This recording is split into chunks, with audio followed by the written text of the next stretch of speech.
علیکم ورحمۃ اللہ وبرکاتہ۔ بسم اللہ الرحمن الرحیم، الحمد للہ رب العالمین وبہ نستعین، والصلاۃ والسلام علی رسولہ الامین نبینا محمد وعلی آلہ واصحابہ اجمعین، اما بعد۔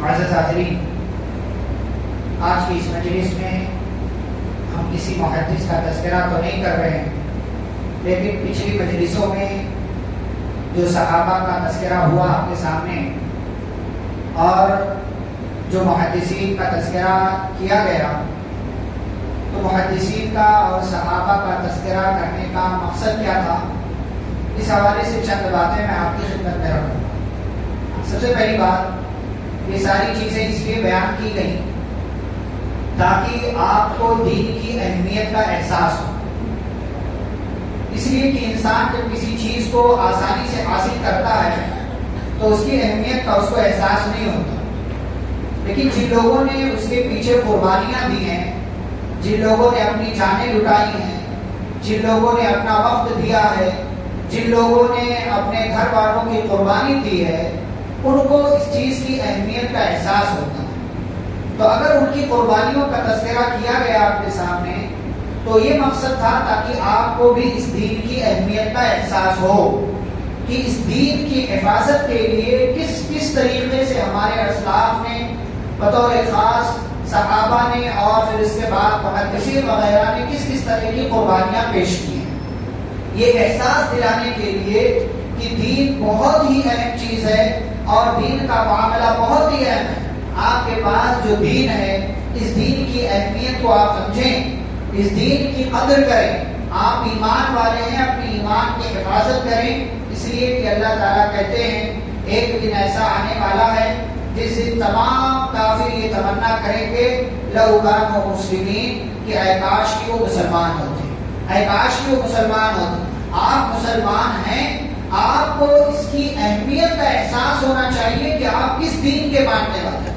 یہ دین اتنا اہم ہے کہ رسول اللہ صلی اللہ علیہ وسلم نے حدیث کے اندر بیان کیا کہ میرے دنیا میں آنے کے بعد اگر کوئی بھی میرے بارے میں سنتا ہے اور مجھ پر ایمان لائے بغیر وہ مر جاتا ہے، یا ایمان تو لاتا ہے لیکن شرک اور کفر کا راستہ اختیار کر کے مرتا ہے، الا کان من اصحاب النار، تو وہ جہنم میں جائے گا، وہ جہنم۔ یہ اس دین کی اہمیت ہے کہ جس دین کے لیے صحابہ نے، اسلاف نے، تابعین نے، محدثین نے اتنی قربانیاں پیش کی، جس کے چند ایک نمونے آپ کے سامنے پیش کیے گئے اس پورے رمضان۔ تو آپ کو اس دین کی اہمیت کا احساس دلانا تھا کہ اس کی اہمیت کو آپ سمجھیں۔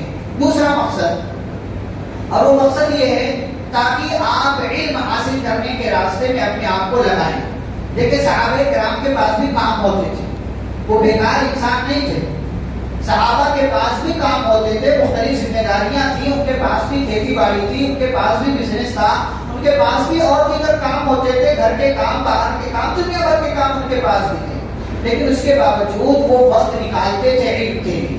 بلکہ بعض لوگ اگر کاروبار میں پارٹنر ہوتے تھے تو ایک بندہ نبی صلی اللہ علیہ وسلم کی مجلس میں وہ ہوتے تھے اور دوسرے کاروبار میں ہوتے تھے، پھر وہ کاروبار والے جب واپس آتے تھے تو جو ان کا پارٹنر نبی کی مجلس میں ہوتا تھا اس سے پوچھتے تھے کہ آج نبی صلی اللہ علیہ وسلم نے کیا بتایا۔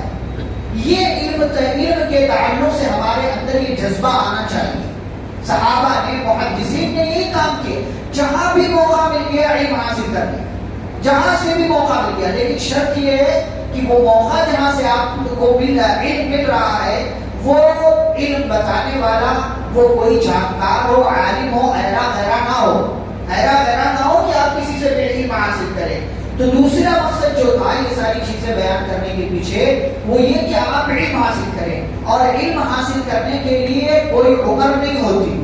آپ کتنی بھی عمر کو پہنچ گئے ہو، آپ کتنے بھی بزرگ ہو گئے ہو، 50، 60، 65، 70 سال کے ہو گئے ہو، لیکن علم حاصل کرنے سے کبھی بھی پیچھے نہ رہیں۔ علم حاصل کریں، علم حاصل کرنے کے پیچھے لگے رہیں، اور علم جب حاصل کریں گے یہ علم آپ کو عظیم بنا دے گا، اور علم صرف تمناؤں سے حاصل نہیں کیا جاتا۔ شاعر کہتا ہے لو کان ھذا العلم یدرک بالمنى ما كان يبقى في البرية جاهل فاجهد ولا تكسل ولا تك غافلا فندامة العقبى لمن يتكاسل. فرمایا کہ اگر یہ علم صرف تمناؤں سے ملتا ما كان يبقى في البرية جاهل تو زمین پر کوئی جاہل نہیں رہتا. صرف تمناؤں سے کہ ایسا ایسا ایسا یہ علم مجھے بھی مل جائے مجھے بھی مل جائے، ان کے پاس کتنا علم ہے، فلاں کے پاس کتنا علم تھا، یہ تمنا کر لینے سے علم نہیں آئے گا. اگر صرف تمناؤں سے علم حاصل ہوتا تو زمین پر کوئی جاہل باقی نہیں رہتا. اور اسی لیے پھر آگے کہتا فجہد، کوشش کیجیے، ولا تکسل، سستی کا شکار مت ہوئیے، ولا تک غافلا، غفلت میں مت پڑے رہیے. اور بعض دفعہ کیا ہوتا ہے انسان بولنے والے کو سنتا تو لگتا ہے کہ میں بھی اب علم حاصل کروں گا، میں بھی قرآن پڑھنا سیکھوں گا، میں بھی جو ہے دین کی باتیں ہیں اس کی جانکاری حاصل کرنے کی کوشش کروں گا. لیکن پھر اس کے ایک دو دن کے بعد وہ ٹھپ پڑ جاتا، نہ محنت کرتا ہے، نہ بھاگ دوڑ کرتا ہے، نہ کوشش کرتا ہے، نہ وقت نکالتا، غفلت میں پڑا رہتا ہے. شاید کہتا ہے کوشش کیجیے، محنت کیجیے، غفلت میں مت رہیے، سستی کا شکار مت ہوئیے. کیوں؟ فندامت العقبى لمن يتكاسل، کیونکہ آخرت میں اس کے لیے ندامت ہے، شرمندگی ہے جو دنیا میں سستی کر جائے، جو دنیا میں آج آپ سوچ رہے ہیں کہ میں بھی قرآن کا علم حاصل کر لوں تو میرے لیے عمل کرنا آسان ہو، لیکن ہم اس کی کوشش نہ کریں تو پھر آگے چل کر کے کیا ہوگا؟ ندامت ہوتی ہے، شرمندگی ہوتی. ابھی رمضان ختم ہو جائے گا تو کتنے لوگ بعد میں افسوس کریں گے چلا گیا، کاش اور عبادت کر لیا ہوتا، کاش یہ کر لیا ہوتا، کاش وہ کر لیا ہوتا، کاش ایسا کر لیا ہوتا، کاش ویسا کر لیا ہوتا. افسوس کریں گے لیکن کوئی فائدہ نہیں. تو ایسے ہی یہ سلسلہ اس لیے رکھا گیا مقصد بتانے کے لیے. مقصد یہ تھا تاکہ آپ کے اندر علم حاصل کرنے کا جذبہ پیدا ہو کہ کیسے محدثین یہاں سے وہاں گئے، سفر کیا ضرورت تھی ان کو بھائی خراسان کہاں ہے، مکہ کہاں ہے، مدینہ کہاں ہے، شام کہاں ہے، عراق کہاں ہے، عراق میں پھر کوفہ، بصرہ، بغداد کہاں ہے. انڈیا آپ سمجھے کہاں تلنگانہ، کہاں یو پی، کہاں بنگال، کہاں اڑیسہ، کہاں کون سے صوبے، کیا ضرورت تھی اتنی دور جانے کی. لیکن علم حاصل کرنے کا جذبہ تھا، شوق تھا، لگن تھی، محنت کیا ان لوگوں نے، گئے علم حاصل کیا. ہمیں بھی چاہیے. اور آج تو علم ہمارے پاس آ رہا ہے، علم آج ہمارے پاس آ رہا ہے، علماء ہمارے پاس آ رہے ہیں، لیکن پھر بھی ہم حاصل نہیں کر رہے، پھر بھی ہم کوشش نہیں کر رہے، پھر بھی ہم جو ہے بیٹھ کر کے چند باتیں سیکھنے کی، جاننے کی کوشش نہیں کرتے. کتنے افسوس کی بات. تو مقصد یہ تھا تاکہ آپ کے اندر علم کا جذبہ پیدا ہو. ایک اور مقصد یہ ہے کہ تاکہ آپ کو حدیث کے تعلق سے جانکاری حاصل ہو کہ حدیث بھی دین کا ایک حصہ ہے، بلکہ لازمی حصہ ہے، بلکہ لازمی حصہ ہے. بہت سارے لوگ حدیث کا انکار کر دیتے ہیں، حدیث کا انکار کر دیتے ہیں. یہ نہایت ہی جو ہے اعلیٰ درجے کی ایسی حرکت ہے جو اللہ تعالیٰ کو قطعی طور پر پسند نہیں. اس لیے کہ جو حدیث کا انکار کر دے گویا کہ اس نے دین کا انکار کر دیا. وہ اپنے آپ کو مسلمان کہتے ہیں لیکن اللہ کے یہاں وہ مسلمان نہیں، اللہ کے یہاں وہ مسلمان نہیں ہے. اس لیے کہ دین کو ماننے کے لیے جیسے قرآن ماننا ضروری ہے ویسے ہی حدیث بھی ماننا ضروری ہے، حدیث بھی ماننا ضروری. ورنہ اگر حدیث کی کوئی اہمیت نہ ہوتی تو پھر محدثین اتنی محنت کیوں کرتے؟ ایک ایک حدیث کے لیے کئی سو میل کا سفر کیا، اپنی جان جوخم میں ڈالا، اپنی جان پریشانی میں ڈالا، اپنی جان مشقت میں ڈالا، اور پھر سفر کر کے ایک حدیث کے لیے. تو اور آج ہمارے یہاں پہرا کہہ دیتا حدیث کی کوئی اہمیت نہیں. کچھ اہل القرآن پیدا ہو گئے ہیں جو صرف قرآن کو مانتے ہیں، حالانکہ قرآن بھی حدیث کو مانتا ہے، قرآن بھی حدیث کو مانتا ہے، جبکہ قرآن ماننے والا حدیث کو نہیں مانتا. اہل القرآن پیدا ہوئے، منکرین حدیث پیدا ہو گئے، سارے مسئلے قرآن سے لیں گے. وہ سارے مسئلے قرآن سے لیں گے تو آپ کا وجود خطرے میں پڑ جائے گا، آپ کا وجود خطرے میں پڑ جائے گا. اگر صرف سارے مسائل قرآن سے لیں گے آپ کا اپنا وجود آپ کے لیے زمین پر رکھنا مشکل ہو جائے گا. تو اس لیے یہ مقصد تھا تاکہ حدیث کی اہمیت کو آپ سمجھیں. قرآن کی طرح حدیث بھی مصدر ہے دین کی باتوں کو جاننے کا، اور قرآن اور حدیث ایک دوسرے سے لازم و ملزوم ہے، جڑے ہوئے ہیں، دونوں کی وہی حیثیت ہے. ایسا نہیں ہے کہ پہلے قرآن ہے پھر حدیث ہے، بلکہ قرآن اور حدیث. نبی صلی اللہ علیہ وسلم اسی لیے کہا تھا میں تمہارے درمیان دو چیزیں چھوڑ کر جا رہا ہوں. صرف قرآن کی بات آپ نے نہیں کی، دو چیزیں چھوڑ کر جا رہا ہوں، اور وہ دو چیزیں ایک قرآن اور دوسرے میری سنت یعنی حدیث. اور پھر حدیث کی حفاظت بھی اللہ تعالیٰ نے کی ہے. ایسے کی ہے اللہ تعالیٰ نے صحابہ کے ذریعے کی، تابعین کے زندگی، محدثین کے زندگی، ایک ایک حدیث کے لیے، دو دو حدیث کے لیے، حدیث کی حفاظت کے لیے لوگوں کو سرچ کیا، چھان بین کیا، اس نے فلاں سے حدیث سنی ہے کہ نہیں سنی ہے، کیا ہے کہ نہیں کیا ہے، ملاقات ہوئی ہے کہ نہیں ہوئی ہے، مجلس میں بیٹھا تھا کہ نہیں بیٹھا تھا، ساری چیزیں چھان بین کر کے پھر جا کر کے امت کو یہ بتایا یہ حدیث صحیح ہے، یہ ضعیف ہے، یہ موضوع ہے، یہ من گھڑت ہے، یہ راوی کذاب ہے، یہ جھوٹا ہے، یہ حدیثیں کرتا تھا، یہ فلاں کام کرتا، یہ پورے ایک ایک تفصیل بیان کرتا۔ مقصد یہ تھا یہ ساری تفاصیل محدثین کا تذکرہ بیان کر کے مقصد یہ تھا تاکہ آپ جو ہے حدیث کی اہمیت کو سمجھیں اور حدیث کے بارے میں اپنا ایمان اور عقیدہ مضبوط کریں کہ جیسے قرآن ویسے حدیث، جس طریقے سے قرآن پر ایمان لانا ضروری ہے ایسے ہی حدیث پر ایمان لانا ضروری ہے، جیسے قرآن کی باتوں پر عمل کرنا ضروری ہے ایسے ہی حدیث کی باتوں پر بھی عمل کرنا ضروری ہے۔ ایک اور مقصد تھا ان ساری باتوں کو بیان کر کے آپ کے سامنے، اور وہ مقصد یہ تھا تاکہ آپ کے اندر شوق پیدا ہو۔ بعض دفعہ کیا ہوتا ہے انسان علم تو حاصل کرنا چاہتا ہے، بعض دفعہ کوشش بھی کرتا ہے لیکن یہ کہ شوق نہیں ہوتا، اس کا شوق نہیں ہوتا۔ کوشش اور محنت دو الگ الگ چیزیں ہیں۔ ایک بندہ کوشش اور شوق یہ دو الگ الگ چیزیں ہیں۔ ایک بندہ کوشش تو کرے لیکن شوق نہ ہو تو بھی رزلٹ نہیں آئے گا۔ ایک بندہ شوق تو رکھتا ہے لیکن کوشش نہ کرے تو بھی رزلٹ نہیں آئے گا۔ کوشش بھی ہونا چاہیے، شوق بھی ہونا چاہیے۔ ہم جب واقعات سنتے ہیں محدثین کے، علماء کے، صحابہ کے، تابعین کے، تو ایک اندر ہمارے اندر سے شوق پیدا ہوتا ہے کہ ہمیں بھی ایسا کرنا چاہیے، میں بھی ایسا کرتا ہوں۔ صرف شاعر کہتا شوق پرواز کا رکھتے ہو تو شاہین بنو، یوں تو کوے بھی فضاؤں میں اڑا کرتے ہیں، یعنی اگر اڑنا ہے بہت بلندی پر جانا ہے تو شاہین پرندہ آپ کو بننا پڑے گا۔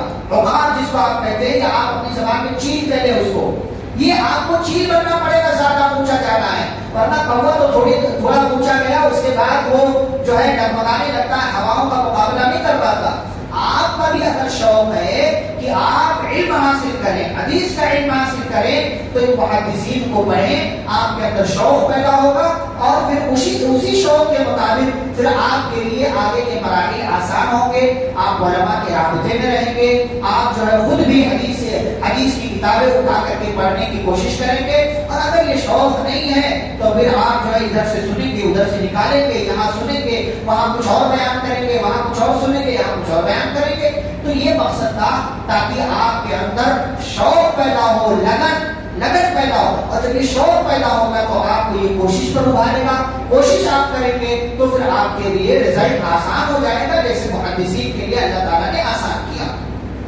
ایک اور مقصد تھا، اور وہ مقصد یہ تاکہ آپ کو دین کی بات جب معلوم ہو تو آپ اس پر عمل کریں، اور عمل کر کے آپ اپنے لیے نیکیاں جمع کریں، عمل کر کے آپ اپنے لیے نیکیاں، اس لیے کہ جب تک علم نہیں ہوگا تب تک آپ عمل نہیں کر سکتے۔ جب علم ہو جائے گا تو عمل بھی کریں گے، اور جب عمل کریں گے تو پھر ایسی صورت میں آپ کو نیکیاں ملیں گی۔ یہ ایک مقصد تھا، اور یاد رہے یہ بھی کہ اگر آپ نے کوئی جانکاری حاصل کر لی اور آپ نے اس پر عمل کر لیا، پھر اس کو کسی اور کو بھی بتا دیا تو آپ کو ثواب ملے گا، عمل کرنے کا بھی، بتانے کا بھی۔ وہ کسی اور کو بتائے گا آپ کو اور ثواب ملے گا، وہ کسی اور کو بتائے گا آپ کو اور، یہ سلسلہ چلتا رہے گا۔ آپ دنیا سے چلے جائیں گے لیکن آپ کا یہ کام دنیا میں باقی رہ جائے گا۔ من دل علی خیر فلہ مثل اجر فاعل، جو کسی کو کسی بھلائی کی طرف رہنمائی کرے تو کرنے والے کی طرح بتانے والے کو بھی اجر و ثواب ملتا ہے۔ یہ ایک مقصد تھا، میں نے آپ کو یہاں سے کچھ باتیں بتا دی ہیں۔ اب آپ اگر اس پر عمل کرتے ہیں، اس کے مطابق جاتے ہیں تو آپ کو تو ثواب ملے گا ہی، مجھے بھی انشاءاللہ ملے گا۔ آپ کسی اور کو بتائیں گے تو آپ کو بھی ملے گا، عمل کرنے والے کو بھی ملے گا، اور یہ سلسلہ چلتا رہے گا۔ یہی کام محدثین نے کیا، یہی کام صحابہ نے کیا، اور نبیوں کا یہی کام تھا، ایک دوسرے کو بتانا، ایک دوسرے کو خبر دینا۔ ہم ایک دوسرے کے لیے بنائے گئے ہیں، ہمیں ایک دوسرے کا خیر خواہ بن کر کے رہنا چاہیے، ایک دوسرے کو اچھی باتیں بتانا چاہیے، ایک دوسرے کو بغیر کسی الزام لگائے، بغیر کسی کام و تشنیع اور طنز کے ایک دوسرے کو برائیوں سے روکنے کا کام کرنا چاہیے۔ یہ چند مقاصد سے تھے، جن مقاصد کے تحت اور جن وجوہات کی وجہ سے صحابہ کا اور پھر محدثین کا تذکرہ آپ کے سامنے کیا گیا۔ اللہ رب العزت سے دعا ہے اللہ ہم سبھی کو ان مقاصد کو پورا کرنے اور صحابہ سلف صالحین تابعین ان کے منہج کے مطابق اللہ ہم سبھی کو زندگی گزارنے کی توفیق عطا فرمائے. آمین. صلی اللہ علیہ نبی کریم. سبحانک اللہم و بحمدک اشہد ان لا الہ الا انت استغفرک و اتوب الیک. السلام علیکم ورحمۃ اللہ وبرکاتہ.